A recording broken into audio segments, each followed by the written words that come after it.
Following World War II, there was a wave of decolonization, which gave birth to the non-aligned movement. Under the leadership of Yugoslavia's Josip Broz Tito, Egypt's Gamal Abdel Nasser, India's Jawaharlal Nehru, Ghana's Kwame Nkrumah, and Indonesia's Sukarno, the movement was established. The participants at the 1955 Bandung Conference, many of whose countries had only recently gained independence, called for abstention from the use of collective defense arrangements to serve the particular interests of any of the big powers. They argued that, during the Cold War, developing world countries should refrain from allying with either of the two superpowers, instead, uniting in support of national self-determination, against all forms of colonialism and imperialism. In September 1961, the first non-aligned movement summit conference was held in Belgrade, Yugoslavia. It has 120 members, including 53 African countries, 39 Asian countries, 26 Latin American and Caribbean countries, and 2 European countries, Belarus, Azerbaijan.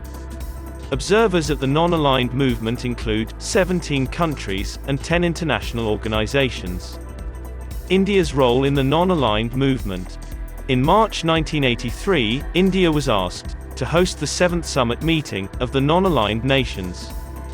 It was both a challenge and an opportunity for India, because, first, a controversial debate about the ideology of the non-aligned movement was taking place in various parts of the world, second, it was plagued by a serious internal crisis, due to fratricidal war among some NAM countries, and third, the major thrust of the movement against politics, Cold War, and colonialism was being shifted to the growing tension over the North-South debate.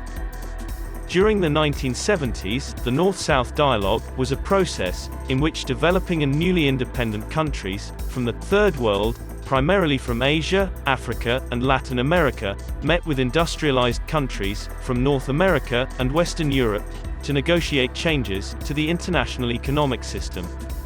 Finally, India's participation in the NAM activities, from the start, gave the impression of a calculated and cautious, rather than an enthusiastic partner.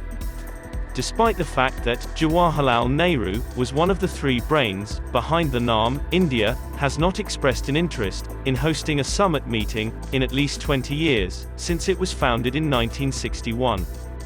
Indira Gandhi's role.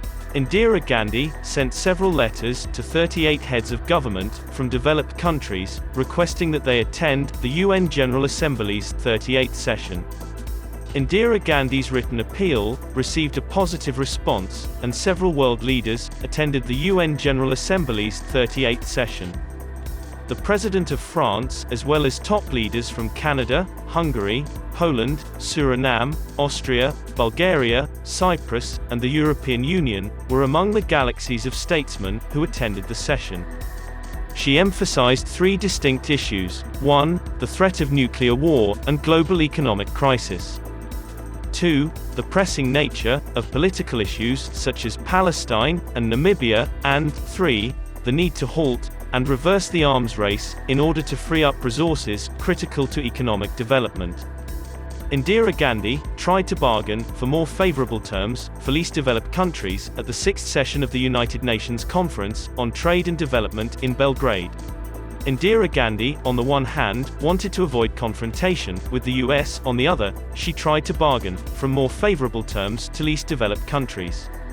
In the last week of April 1983, she convinced a 2-day ministerial conference of 9 non-aligned nations to meet in New Delhi. Sri Lanka was represented by its foreign minister, while Bangladesh was represented by its Minister of Agriculture. The primary goal of such a high-level meeting was to develop a NAM strategy to ensure an early start to global negotiations to address the world's economic problems. In December 1983, New Delhi hosted the first-ever NAMedia conference. 98 print and electronic media journalists, as well as UNESCO officials, attended. NAM chairperson, Indira Gandhi, delivered the keynote address. The following broad objections were resolved at the conference: to share national experience, and seek out new opportunities for NAM media personnel to gain professional and technical self-sufficiency. realizing the New World Information and Communication Order's goals to convey a sense of admiration and consideration for NAM's media personnel. A new development occurred shortly after that. The NAM information ministers met in Jakarta on January 30, 1984, and a declaration was issued at the end of the 5-day meeting. An appeal was launched, in response to the current global climate of political conflict and economic chaos, which is marked by widespread fear and vulnerability. It was emphasized that any cooperative action by NAM countries would correct serious imbalances in the flow of global information, thereby providing a much-needed catalyst to accelerate the process of information decolonization concern. Rajiv Gandhi's role. With the brutal assassination of Indira Gandhi, Rajiv Gandhi was practically forced to take over as chairman of the NAM, once he was elected Prime Minister of India, unopposed. On January 28, 1985, he took the first major step, by convening a six-nation summit on disarmament.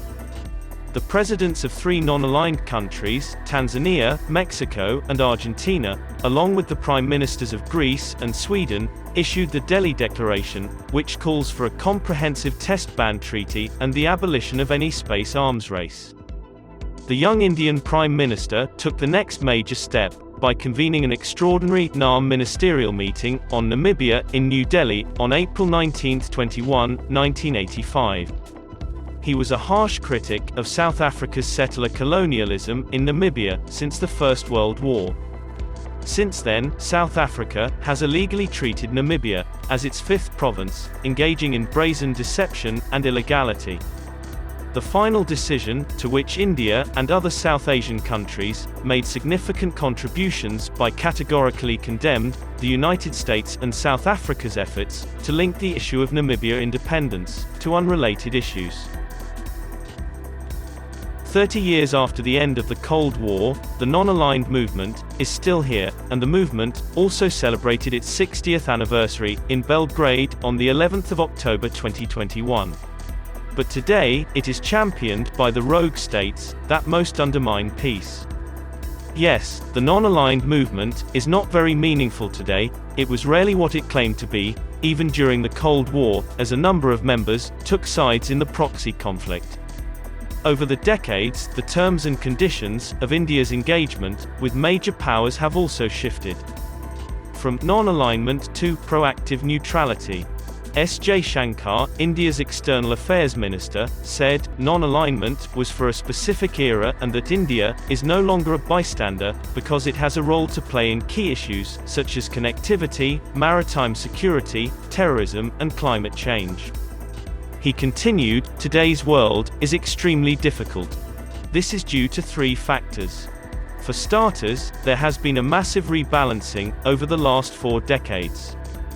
They have changed, if we look at the top 10 economies or the other way around. Second, the world has become more global. We are all so interconnected and interdependent. We are far more linked now than we were previously. Third, there has been a shift in the metrics of influence, power, and diplomacy. To assess influence, we use economics. The non-alignment movement aided India in remaining neutral in the face of superpower power struggles, while also benefiting from both sides for her own needs in agriculture, education, military, and food grains. Since the war broke out, India has been forced to reposition itself, shifting its strategy toward the Russian Federation, shifting from a long-standing policy of non-alignment to one of proactive neutrality. As Russia's invasion continues, New Delhi stands to lose significantly, both economically and politically. The US expected India to condemn Russia, particularly at the United Nations, but India did not. India, too, did not vote for Russia. India, along with China and a few other countries, has abstained. India does not want to side with the US or the West, but it also does not want to side with Russia. India did not vote, in the United Nations General Assembly, on a resolution that sought to suspend Russia from the UN Human Rights Council. Despite Russia's explicit warning against abstentions, the move was made. At the United Nations, India strongly condemned the Bucha massacre and demanded an investigation. Despite this proactive neutrality, it appears that other countries are attempting to drag Delhi into their own bloc. Russia has publicly urged Prime Minister Narendra Modi to use New Delhi's friendly relations with both Moscow and Washington as a means of mediating for peace.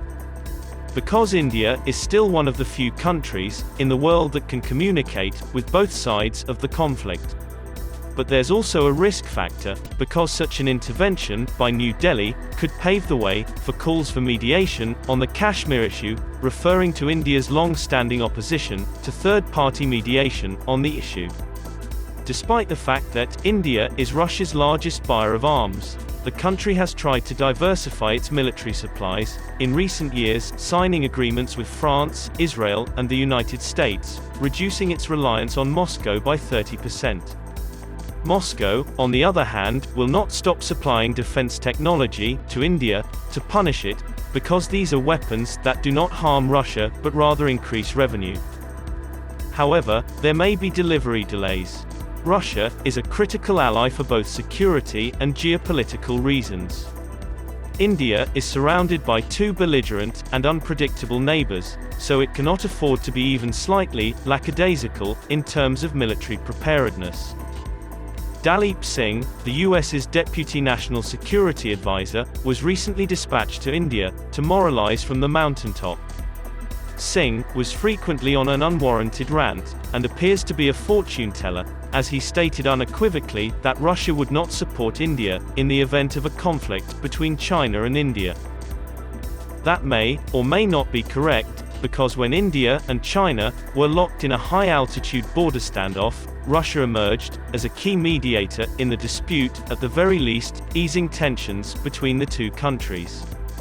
And Russia wants to host a trilateral summit between Russia, India, and China in the near future, in order to show the West that he still has friends like India and China. The RIC provides a platform for China to promote its interests in Eurasia. India, on the other hand, is currently in a geostrategic sweet spot. It is being approached by everyone, from East Asian small states to major powers such as the United States, Russia, and China. We have all witnessed the United States' performance in previous conflicts. Many people recall how the Vietnam War ended in 1975. The United States abandoned its allies in South Vietnam, Saigon was taken over, and the United States evacuated almost all of its citizens in Saigon. When the Rwandan genocide occurred, the West showed little action or remorse, because Rwanda was simply not high enough on the priority list due to its strategic and economic insignificance to global supply lines. The world watched as US diplomats were evacuated by helicopter, while Taliban soldiers crowded into Kabul's presidential palace. The US's credibility and dependability have been severely harmed as a result of this. If they truly cared about the small countries, they would not have left Afghanistan overnight. What are the chances that the US will help India or Taiwan if China invades? The Americans never complied with India's requests on critical security issues, such as stopping dangerously arming India's neighbor, knowing full well that it engages in cross-border terrorism against India with impunity year after year. They have been particularly hurt by India's neutral stance, and American and European leaders have been lining up in Delhi in recent days to persuade it to harden its stance toward Russia. So far, Washington has failed to push India into taking a stand against Moscow in the ongoing US-Russia confrontation, where Ukraine is a victim of both the superpowers. The Russian invasion of Ukraine is unjustifiable as war, or the use of military force as a means of resolving disputes is unacceptable. Using Ukraine as bait to set the bear trap of the war, in which Russia has now become ensnared, is also unjustifiable.